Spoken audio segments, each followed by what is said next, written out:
Decision day quickly coming for Kansas City Public Schools. Site groups lobby for support and put the finishing touches on their plans for the district's future. New here at 10, Garrett Haig spoke exclusively to some of the groups offering their vision. Guys, there are now 7 different plans circulating that the Missouri Board of Education will consider before Tuesday. And with tonight's filing of C-Trust's final report, they've got just hours to go to do their homework.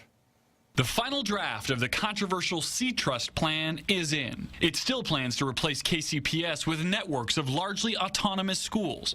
And days before Tuesday's big meeting, opponents still plan to push alternatives that would spare the district's current structure. I've worked with children too long, so I know there are no magic bullets. Andrea Flinders is the president of the local teachers union, which has put forward its own plan focusing on improving services outside of schools. She says the C-Trust proposals get an incomplete at best. There's too many questions, there's too many things up in the air when I look at the C-Trust plan. But the final draft of C-Trust plan attempts to answer some of those questions, adding sample budget that shows teacher pay going up and class sizes going down under their model. KCPS Superintendent Stephen Green also pushing a plan that gives more power to schools but keeps the current district structure, says that's not enough. So I wouldn't necessarily be opposed to all of what C-Trust proposes, but some of the things that are more experimental and therefore more radical. C-Trust CEO Ethan Gray bristled at that notion. There's nothing radical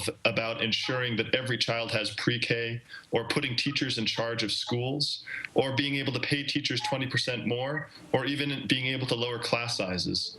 We think that's just the right thing to do.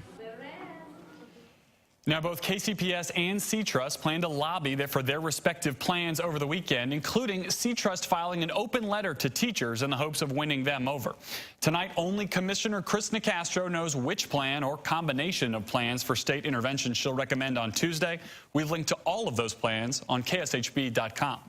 Reporting live, Garrett Haig, 41 Action News. Now, unaccredited districts in Missouri could soon pay less for student transfers. Under a new bill filed this week, unaccredited districts would pay 70% of the receiving district's tuition costs per student and 5% for transportation. Most of the state's unaccredited districts suffer from financial issues because of the state's transfer law.